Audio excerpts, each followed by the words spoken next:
Good evening, all. Thank you very much for coming. I think, at least in my memory, I've been Rotarian now for about 10 years. This is one of the first times we've gotten together to do a specific grant management seminar. I'm pretty excited about it. At the district level, we find we have money to give, so we're hoping to be able to help everyone write very successful grants for the upcoming season. You all know Mike Kelly, our current district governor, and Mark Napolitini is our next district governor. And Mark wanted to make a few comments during the introduction phase just to kind of say hello to folks.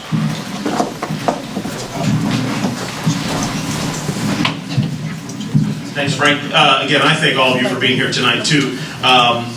This round of grants, the district matching grants, the deadline again is April 30th. We're trying to keep that consistent from year to year so that you've got that in your minds as you're planning your projects. I had been thinking about this when I became governor nominee about my district conference in 2018. The focus and the themes and the speeches are going to be on peace and conflict resolution. It's one of the areas of focus that Rotary has that doesn't get as much attention as some of the other ones do. And then at the International Assembly, our Rotary International President-elect, Ian Risley, is very, very committed to peace and our peace scholars. So I mention that because as you're thinking of your projects, and I know some of you have projects that you do each year, I'm especially interested in seeing projects this year that focus on some element of peace or conflict resolution. Maybe it's a program against bullying in one of your schools, or maybe you've got a college campus where there's some violence there or some community issues. Looking for some new ideas. I'm just planting that out there with you to look at. If you want to come up with some new ones, I'd really like to see something toward peace. Global grants, we really like to do a global project, international project. Rotary has a lot of already ones kind of in the queue looking for clubs to get together. And I'm also interested in seeing collaboration among clubs, working together to pool your funds for perhaps a global grant. So just want to put that out there. Again, thank you. Look forward to seeing your applications. And again, April 30th is when that deadline is. So thanks. Thanks, Frank.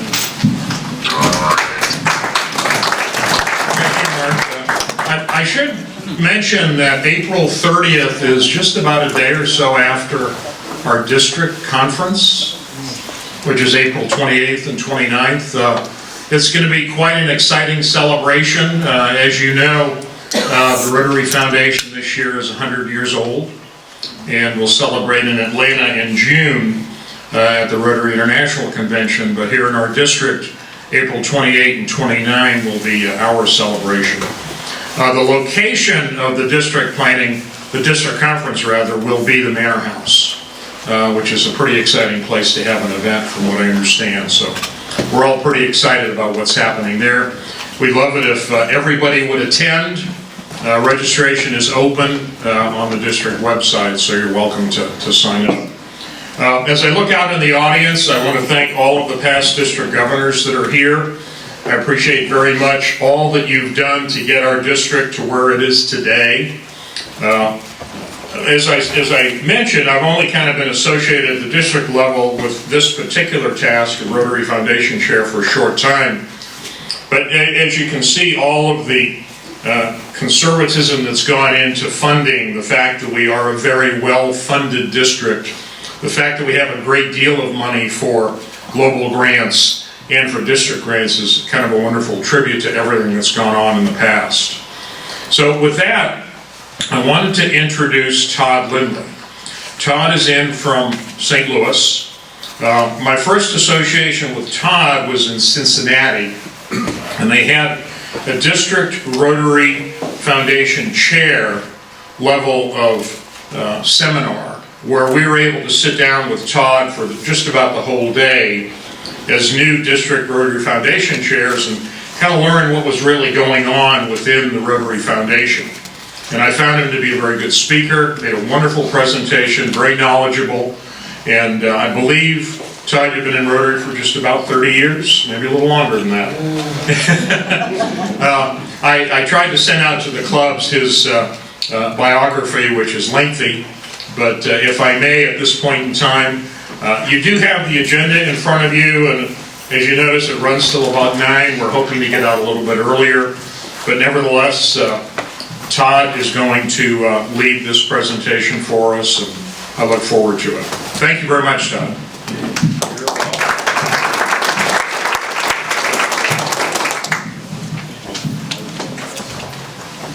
Not all of those foundation chairs in Cincinnati were taking the course for the first time, Frank. Some of them had to repeat.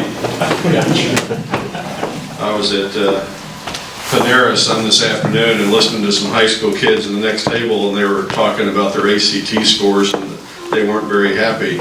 And one of them said, I took it again and my scores went down. And I was like, oh, to be young again. I actually joined Rotary 2 weeks after I graduated dental school. I was in the midst of constructing an office as I graduated. The middle of June, I had the roof on, the walls were going up, and built an addition onto another dentist's office. And I think the contractor was perturbed by my ever-presence on the job site, asking about what's this and what's that and how come we're doing it this way. And the other dentist came up to me on Wednesday, a little before noon. He said, on Wednesdays we go to Rotary. And the second week, the club secretary gave me a bill for the dues. I guess I was in. So, that was 1981. So, been in since then. As I mentioned this afternoon at the club talk to the Miamisburg Club, my club for the first 15 years in eastern Illinois had a reputation that they were very proud of, that they never talked about the Rotary Foundation. And I mentioned that I became president after a couple of years, as is often the case.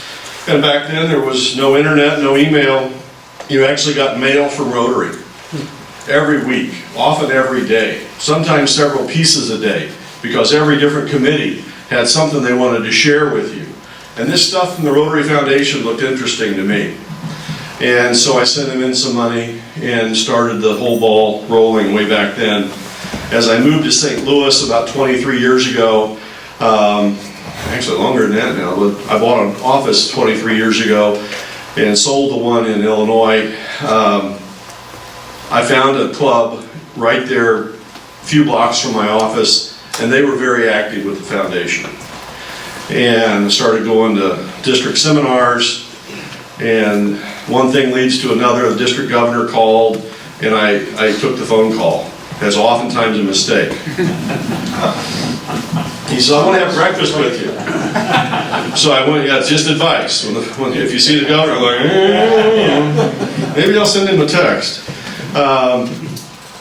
He wanted me to be membership chair. We met for breakfast, talked all about it, this is what we need. I said, have you got somebody for the foundation? He said, no, not yet, that's next. I'm going to go talk to so-and-so about that. He said, does he know you're going to talk to him about that? He said, no. He said, well, give me the foundation, you talk to him about membership. And so I ran our district's foundation chair and the entire committee for 8 years. He said, after I accepted the position, he says, well, I want you to write 2 matching grants for this year. This was in February. I'm going to become governor in July. I want to have 2 matching grants ready to get approved July 1 to fund 3,000 cataract surgeries somewhere in the world. He says, we got the money for it. We had all the DDF we needed to fund those 2 grants. I had an internet connection at that time. I had no idea how I was going to, I'd never done a matching grant, didn't know what they were, but I found the district governor over in India. And I emailed him. He was an ophthalmologist as well as a past district governor. And between the 2 of us, we got 2 applications in to do 2 different projects to fund 3,000 cataract surgeries. We had 3,000 Rotarians in our district. And so our governor, as he talked to all of the clubs there in July and August and September, he said, I'd like you to sponsor one of those cataract surgeries to give the gift of vision back to these poor people in India. It cost our district, it cost the Rotary Foundation $30 to give them back their eyesight. And we have funded 3,000 of these people to get their eyesight back. Well, That took our giving that year from about $38 per member on average up to about $87 that one year. The next year's governor said, hey, why don't we do some literacy projects and some water wells and keep doing those eye projects? And so we did. And about 3 years later, we got our giving up over $100 per capita. That's important. Hopefully we'll get to that during the seminar here. That's important because that money comes back to our district to help us fund more scholarships and more grants right here locally as well as the international projects. And having those projects funded and then getting pictures back from our friends overseas that are doing these projects gives us tools and equipment that we can take out to Rotary clubs and say, hey, meet this person that just got their eyesight back thanks to Rotary Foundation. Doesn't that sound like something you'd like to support? And the more we talked about it, the more our giving got up, and it really has helped. Most of you know that in 2010, we redesigned the entire Rotary Foundation grant system. We used to have 12 different grants. They had 12 different sets of deadlines, 12 different sets of requirements, 12 different applications, and we went down to 2. Much simpler now. We can still fund every type of project that we had ever done, but we just use one of these 2 tools. Part of the reason for that is if you don't have to have staff in Evanston that are supporting 12 different types of projects and becoming knowledge experts on those, supporting Rotarians around the world, it helps streamline what's going on up there. Also, part of it is they have moved with the district grant, they have moved a lot of the responsibility down to the district level. And that's why they have mandated having a grant management seminar in every district every year. They give your district some leeway about how to do it, when to do it. I'm the guinea pig today here, going to do one for you folks. Frank's going to watch and he's going to start doing it himself next time. It's not hard. My main criteria, or my main claim to fame is why I can do this is because I've done about 150 grants. Matching grants, global grants, district grants over the last 20 years. And in doing those, I've had some that have completely blown up in my face. I've had some where once the Rotary Club in India got the $30,000, I never heard from them again. We got the money back.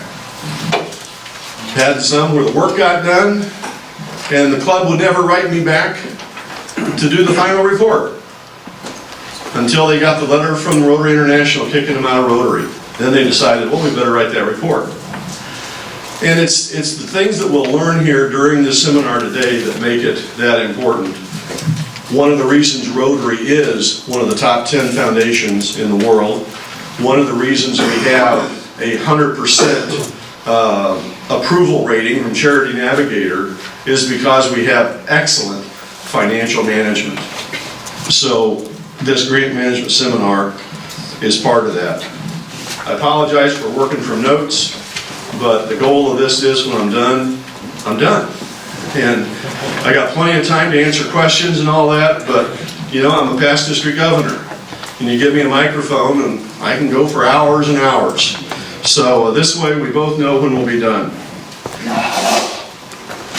Part of the grant management seminar is that a club can become qualified. And when they're qualified, that means that they've signed a contract with your district and Rotary Foundation, agreeing to be good stewards of Rotary Foundation funds and good implementers of Rotary Foundation projects. It requires some training so that the club leaders, especially the president-elect, who will be in charge of the club during the year the project is being done, but also current president, future presidents, perhaps someone that's going to be writing the grant. All of these people are trained. And they accept the responsibility when they sign the club's memorandum of understanding.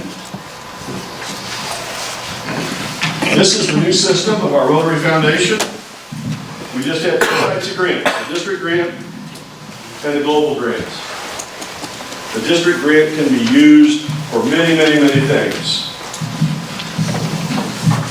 Most all of you, I'm sure, realize that when money is given to the annual fund / share of the Rotary Foundation, that's a cumbersome way of saying it, but annual fund / share, because there's other options. You could give it to annual fund / one of the 6 areas of focus. And that money would not come back to help your district. But when it's donated to annual fund / share, which 99% of the time we just say give to the annual fund, that money is invested for 3 years. The earnings off the investment pays most of the overhead of the Rotary Foundation. And then 3 years later, control over how that money is spent is given back to your district's leadership. We call that money DDF, District Designated Funds. And the district designated funds are half of what your district's clubs and Rotarians donated to the annual fund / share 3 years before. That kind of sounds like a raw deal. We gave all that money. We worked hard to give $200,000 or $300,000. How come we're just getting half back? Well, you can get the other half back too by taking part in global grants. Also now, with the district grant, your district can get half of that DDF, which is then 1/4 of your annual fund giving from 3 years prior. You can get that actually back in a special bank account your district controls here at your district level, and then your district can award it and use it for special projects, much of which may be club projects that your clubs want to do. And that's probably why you're all here. But the district can also use those district grant funds for things like funding a vocational training team to go somewhere and provide services or do research for a future project. You could still fund a group study exchange, just like we used to, and send a team some other place in the world and spend a month over there visiting with Rotarians, living among them, seeing how they do their work over there, just like we used to. Those funds are controlled by a committee here in your district. I told Frank it's really controlled by the district foundation chair, but it's okay to get some input from the governor-elect, governor nominee. They want to feel like they're running the show, and you got to let them have that feeling for a while, but give them some good advice. The other money, the other 25%, the other half of the DDF that you don't get in a district grant, you can use to fund global grants. Those bigger projects, like Mark mentioned, something overseas perhaps, doesn't have to be overseas. I did several of them down in Louisiana and Mississippi after Katrina hit. We did several projects down there, well over $1 million worth of projects after Katrina. The day after Katrina hit, I was getting emails in my inbox from India and Brazil saying, we've got $1,000, we've got $5,000, what can we do, how can we help? And so projects started getting done. You can also donate that district designated funds, a portion of it, to polio eradication. And the trustees of our foundation encourage that. They encourage it by saying, if you donate any amount, 20% maybe of your DDF, that's what they encourage at the zone level, the trustees of the foundation will pitch in 50% of that. So if your district puts in $10,000, the trustees will add another $5,000. And then the Bill and Melinda Gates Foundation will double that total at 15. They'll add another 30. So your district's 10,000 ended up becoming 40? Good. We need a banker. You can also donate it to the Peace Centers of Rotary, where we have 6 universities set up around the world to run peace programs. We have 50 in a master's degree program every year and about another 50 in a certificate program in Thailand. It's a fabulous program. I know lots of these peace fellows that have graduated, and they're just remarkable individuals. We've graduated over 1,000 of them now since the program began in 2002, and they are changing the world a little at a time, but they're doing great work. A lot of them are working with the Monetary Fund, the World Bank, the United Nations. They're working in all kinds of different nonprofits all over the world, doing fabulous work. One requirement of a global grant is that it must be at least a minimum of $30,000, and often they're much, much bigger than that. They can go up into the multiple hundreds of thousands of dollars. Project planning is important. That's one of the things that's most important now in our new grant system. The concept of, when I used to go out and talk to clubs in my own district, it was so common that after the program somebody come up and say, hey, you know, my church has a missionary in Africa, they're doing great work over there, they put a school together and they need a water well. What can we do to help them? And my first question is, well, is your missionary a Rotarian over there? Well, I don't know. I said, well, if we're going to use Rotary Foundation funds, we need to be working with a Rotary Club where the project's going to be located. And time and again, I've learned the hard way that us having a great idea and trying to push it upon them is not a great way to do work. It's much better to make friends with those Rotary clubs over there and then ask them, well, what do you need? What kind of thing is important to your club, to your district? And then help them with that. So with the global grants, we have a formal process called a community needs assessment, and it's a set of documents that the club can go through with community leaders or elders and talk through and help discover what the community really needs. Our concept of putting in clean water wells may not be as important to them as a new school. Or maybe we thinking that they need school books and computers may not be as important as a clean water well. So that's why we need to get the input from the community. Now for district grant projects where your club is going to take $1,000 or $2,000 of funding from the district grant, you're going to add some more funds from your club, and then you're going to buy dictionaries or buy an automatic external defibrillator, or you're going to buy a freezer for a food pantry, or any of the numbers of things that might be going on. The community needs assessment is way more than what you need.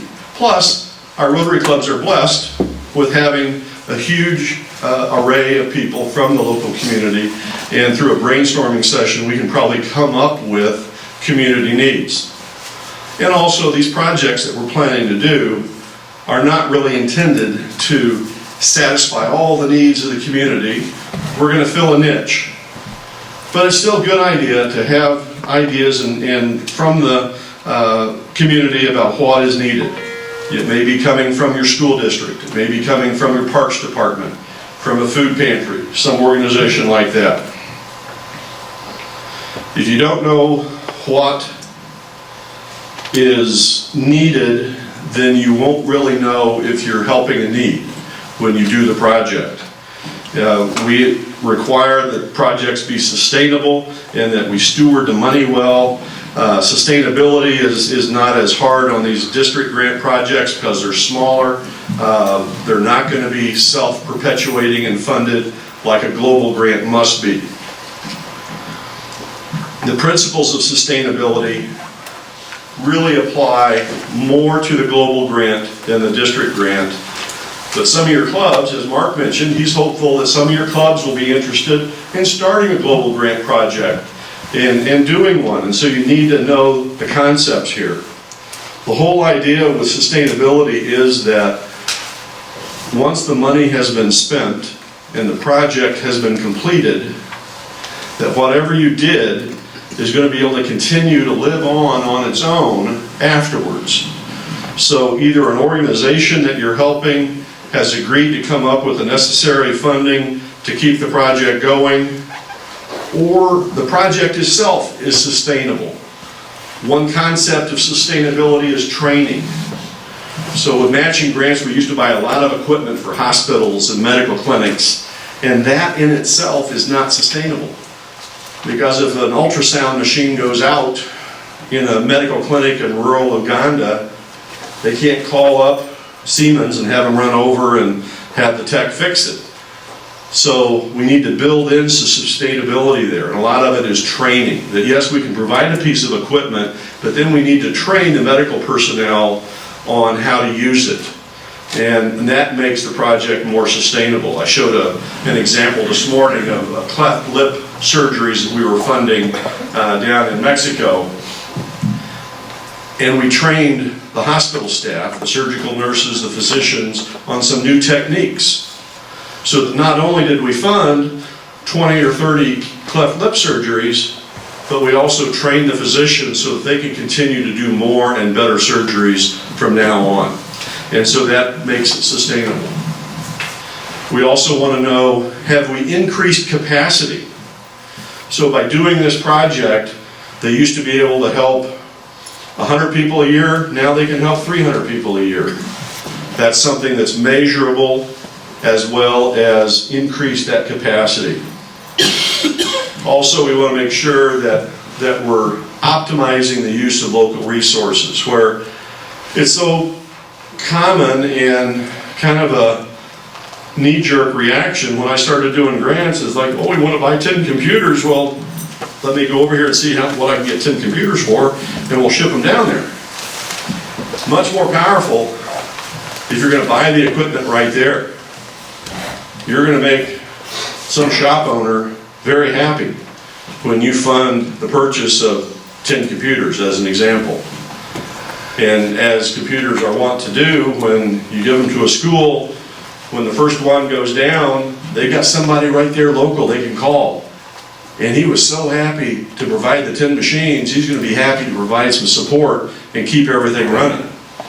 If they're just shipped in from out of overseas, and they run them and they start having problems, they start calling him, he's like, well, why didn't you buy them for me in the first place?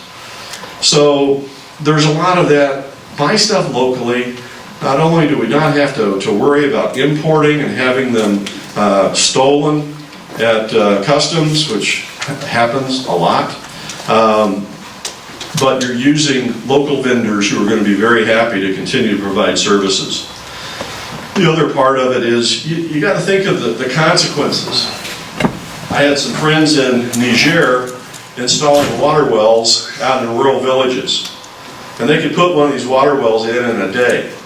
And so they were going to 6 or 7 villages over the period of time they were there in Niger, working with local Rotaractors as well as Rotarians. And they noticed that wherever they went, there's these plastic bags everywhere. Well, you know, they don't have Republic Waste coming by every week picking up the trash on Mondays or whatever. Another non-for-profit was supplying food assistance and some medical aid, and they were supplying it in plastic bags. Well, once they're done consuming the food or using up the medical supplies, they don't have any place to put the plastic bags. Maybe the project could have been improved by giving out a tote or a backpack or something with the supplies in it, but giving them something useful that they wouldn't be throwing away afterwards. So we just need to think through the whole process of helping people. You know, we've switched to the areas of focus back in 2010. I think your district came along in 2013 after the 100 pilot districts tested it out, and they changed a few things. But really, these 6 areas of focus are nothing new to Rotary. When they surveyed all the grants that have been done, matching grants started in 1965, 3H grants in about 1979. When they surveyed all those, this really came down to the 6 subjects where most of the things were done. All the grants I've done, I only had one that I don't think would fall into it, and I might have been able to rewrite it so that it would. I once did a matching grant to fund the purchase of $10,000 worth of musical instruments for a music college in the Ukraine. And that could be economic and community development, maybe? I don't know. it would have been a fun challenge.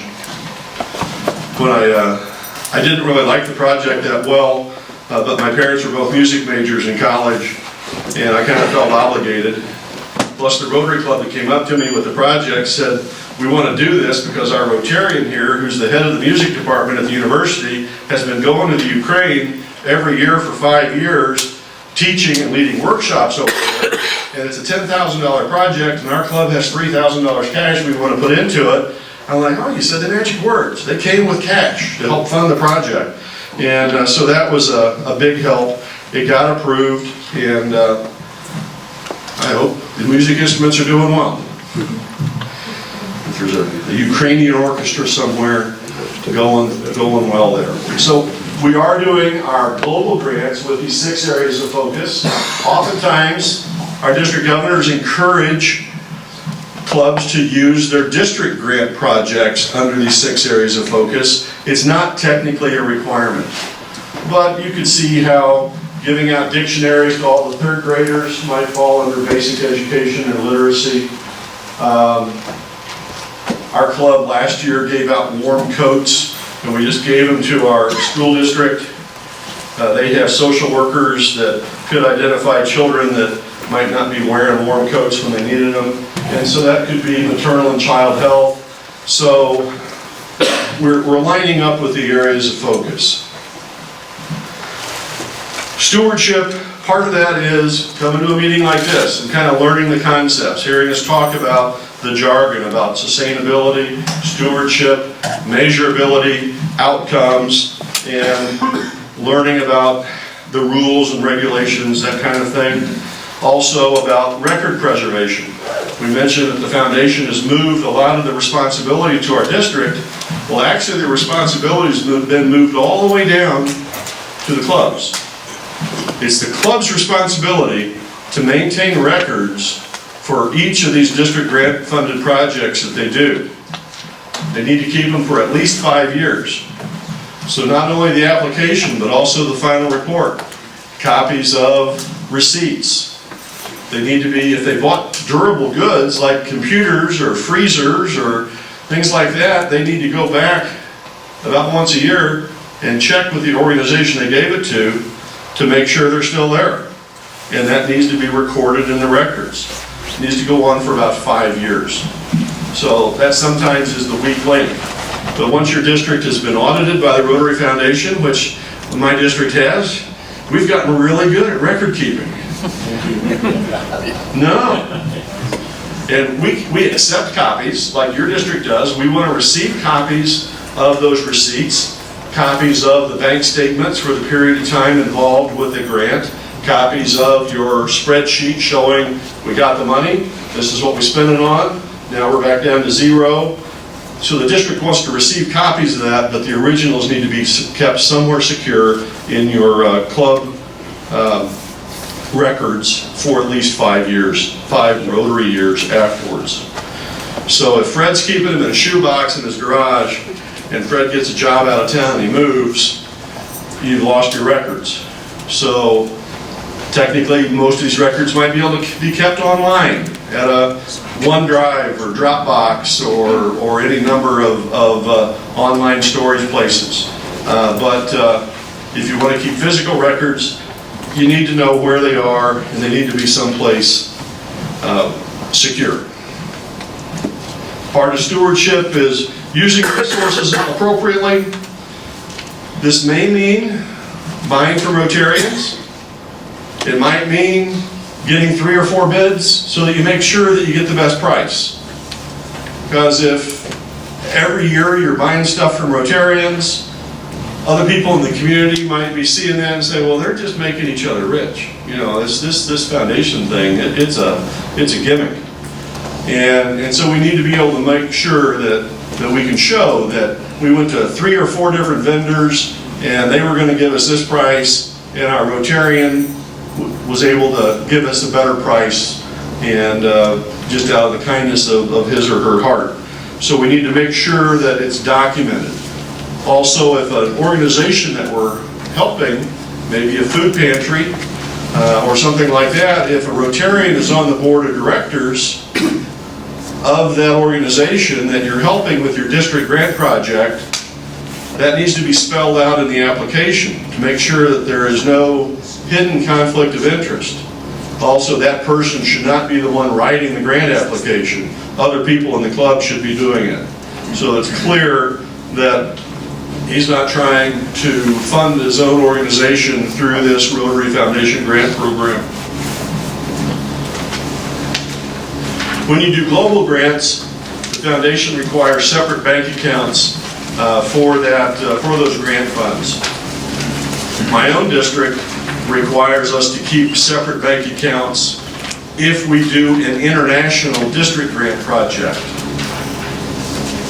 But your district does not require a separate bank account for district grant projects. So if you're going to get some funds to buy dictionaries or to buy external defibrillators or whatever you're going to do through the district grant process, you do not have to have a separate bank account for that. You do need to have separate accounting. So somebody starts up an Excel spreadsheet and you get $1,000, and then you put $1,000 of club funds in there, and then you buy things, and it's just, a few line items, and you're back down to zero again. And then you've got your own club's bank statements for the month the money arrived, the month all the money was spent on these different items, so that you've got copies of that bank statement in there along with the copies of your receipt and your copy of your final report, so that money in equals money out, and everything balances. So a spreadsheet, whether you're using Google Docs or Excel or whatever, that doesn't matter. It's a simple way of just keeping your project's budget very simply, and you can take those records then and either put them in a file cabinet or upload them onto a site, and you've got your records. You also, of course, turn them in to Greg or Frank as your project is ended. If you would happen to have grant funds, and again, this probably applies more to a global grant where you might have $30 or $40 or $100,000. If you've got funds like that in an interest-bearing account, then the interest earned must also be spent on project parts or returned at the end back to the Rotary Foundation. So if you've earned $1,000 of interest over the year or two that the project was being done, that's not money in the club's bank account, but funds that either enhance the project. You buy more dictionaries, you buy more food for the food pantry, more computers for the school, or you return the funds back to the Rotary Foundation. We've mentioned this already, that tracking the expenses are very important, keeping that ledger, keeping your receipts. You only want to turn in the copies of your receipts to Greg and Frank at the end of the year, at the end of your report, when you're filing your final report for your district grant project. Your club needs to keep the originals. And you don't have to go back for some items like buying warm coats for kids or buying dictionaries for kids. Once that transaction has happened and the child has received the warm coat or the dictionary, there's no going back next year and seeing if they still have it. It's more durable items like a computer or the walk-in freezer at the food pantry. You want to make sure that a computer you bought for the community library hasn't ended up at home in somebody's office or somebody's house instead of at the library where you bought it for. It's just good stewardship. But there's actually a place in your records where you keep track of that type of thing, that piece of equipment. And again, you check on it for 5 years and you're done. Keep photos. That's a really good idea. We have clubs in our district. I'll show you an example later on here where they send in with their final report. The project I'm thinking of is they take kids that are involved in sports to the local shoe store and they buy them shoes for sports. They're in a kind of a rural area in Missouri, and they show them. The kids are there in the aisle with Rotarians trying on shoes. And then there's the club president or the club treasurer up at the front desk with his checkbook getting ready to write the check. They just send the pictures along with the receipts. So and that was one of our audited projects. The auditor, the Rotarian who sent to audit these was a CPA, and he had done them many, many times, and he said, oh, this is perfect. He says, not only the receipts, but they got proof, this is when we spent it. He said, he just loved that. So it's a simple way. It's a great thing that your club can also put on Facebook or Snapchat or whatever, and show that where your club is being active doing things. We are required to keep those reports, and I don't think I printed off the terms and conditions of the Rotary Foundation in your handouts, but they have a very vague way of saying, keep them for a long time. As long as required by local and international applicable laws, which is a great vague way of, and I tried to get a more solid answer from your grant coordinator in Evanston, and basically she said 5 years. I'm like, well, the IRS requires 7 years, don't they? So let's keep things for 7. To me, there's no doubt.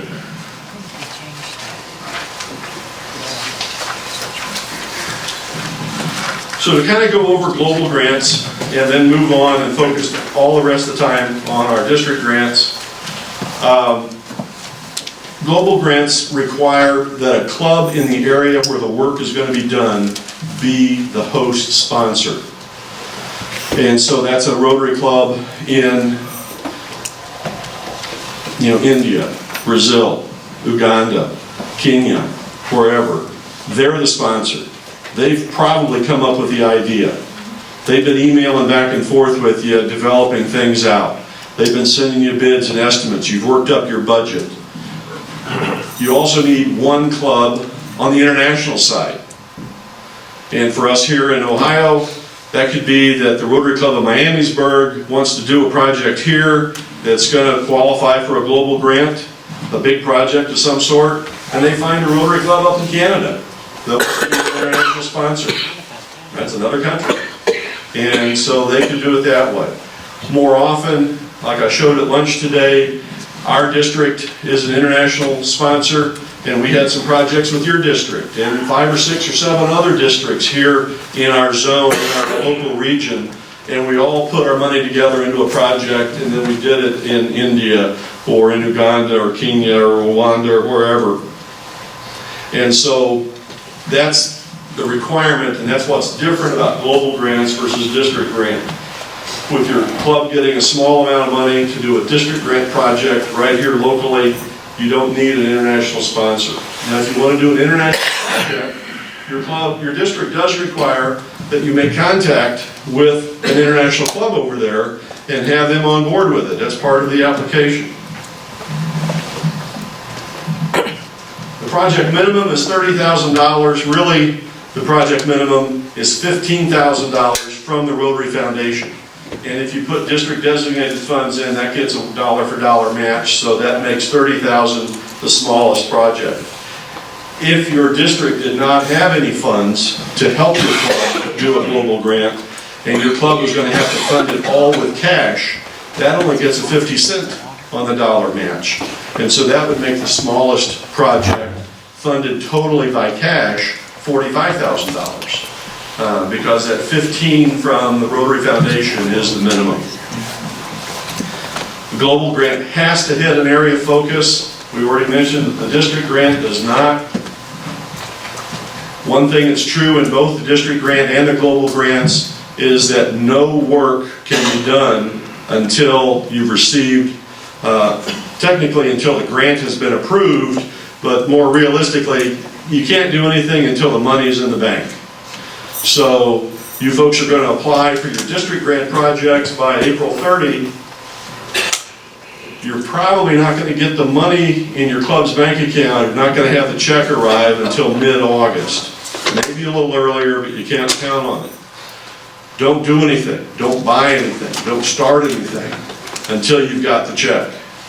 That causes real heartburn. This year it did. We had some delays in getting our money. And when you run into something like your coach, which for us is Operation Warm. Yep. Or let's do a better example, the dictionary. Mm-hmm. Dictionaries have to be, in our district, be presented about 2 or 3 weeks after school starts. Yeah. That's when they want them out. We've got to order those things. And we were at a point where we knew our grant was going to get approved, or have been approved, but we haven't received the money. And honestly, we bit the bullet. We said we will pay the difference Yeah. if we had to. But we had to order the dictionary. We weren't going to delay the project. So that requirement seems a little bit arbitrary for us. Well, it's not arbitrary, but it is rigid. Yeah, fair enough. But let's talk about the rigidity. You just said it's for district too, right? Yes. Okay. So are we therefore in big violation here by the way we handle it? Well, the worst that can happen, if an auditor shows up and goes through and picks your club's project, because oftentimes, like our club might have, it's his fault. Our club, our district had, on typical, 30 different clubs getting money. They each got $1,000, and he picked 7 clubs that he wanted to go and see those projects. And then when he got to those club meetings, those clubs, to see the project, he wants to go look at the bank accounts and the receipts and things. If he sees the receipts and are from before your district got the money for their district grant, then he may require that your club give back the grant funds that you got. And to be fair, I didn't mean to imply that the district hadn't got the money. They had. Yeah. We just hadn't received it from the district. Yeah. Can we defer that till the end? Yeah. I'm Craig Burke, I'm the grants coach, Yeah. so let's talk about that at the end. Okay. In the process, I can tell you why that happened and what we can do to avoid it. Okay. I don't mean to imply that they criticize. I'm just simply saying. No, we can't. We actually criticized ourselves We about found it out. because we realized there were some issues that led to them being late, and it's on us. And we're working on trying to make sure it doesn't happen this year. I think it is a learning opportunity, but at the same time, Yeah. I think our approach is correct, which is we don't want to penalize the people we're trying to help Right. by the dictates of our requirements and Yeah. how we can handle our money. And if we don't do the dictionaries, that's a big outage. Well, and, you know, a lot of districts, and whether your district decides this or not, and that's the beauty of the district grant project, is every Rotary district can decide the rules of how they want to award funds and what kinds of projects they award funds. In my district, you can do a project, like dictionaries, 3 times. A lot of districts that I work with, you can do a project once. And if your club likes it and they want to do it again, do it. Have a mouse race or have a bingo night or something and raise the funds, and then do it as a club project and raise your money to get there from however your club raises money. But they've decided that they don't want to use district grant funds to fund the same thing over and over and over again. So that's something that your district foundation committee, along with input from the governor chain, get together and decide what's the best use of these Rotary Foundation dollars and what kinds of rules should we have for it. Mark mentioned, can we get projects that are leaning towards conflict resolution, peace and conflict resolution. I instantly thought of a boxing gym. Like, you know, that's one way. I had a PE teacher that thought that was the best way to get rid of conflict resolution. Perfect. About the 3rd time he hit you in the forehead and you went down, it's like, well, I'm not going to do that anymore. We got peace. We've had a club also that, and this is where clubs that may not come to a meeting like this, and somehow the district was loose enough with their rules that they went ahead and gave them money for a district grant project, and they didn't know that they had to wait until the funds came in because they never attended a meeting like this. And we had a club that did a project to buy equipment for their school, and $2,000 worth of it, and they sent in the application and didn't even wait for an approval or funds or anything. They just went ahead and did the project, and then when the funds came in, they instantly sent back the receipts and all that. And it's like, well, how can you send back receipts 2 days after we gave you the money? And it turns out that they had already done the project a month or 2 ahead of time, well before they'd ever been approved, let alone received the funds. And our district rules are very rigid. They had to send the district grant funds back, and they were banned from participating in district grant projects for 2 years. And of course, they had to attend a grant management seminar to learn the rules before the next time.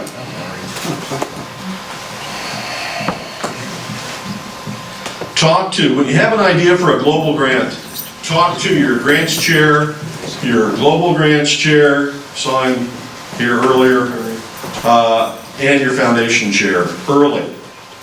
Don't have the application all ready to submit and then approach them and say, hey, we need $10,000. Tell them well in advance, because they may be able to find partners in the other Ohio Rotary districts, or they may go talk to some Hoosiers and get some money from there and fund the project with 2,000 from your district, 2,000 from 4 other districts, and that way everybody in a 2-state area can talk about this wonderful project we did. And so let them know early what's going on. Now we're going to get into district grant. Is it too early to take the break now, or? We can take a break now, that's fine. Because it's kind of a, So this is good now. all righty. I had planned for like 10 minutes, not this break.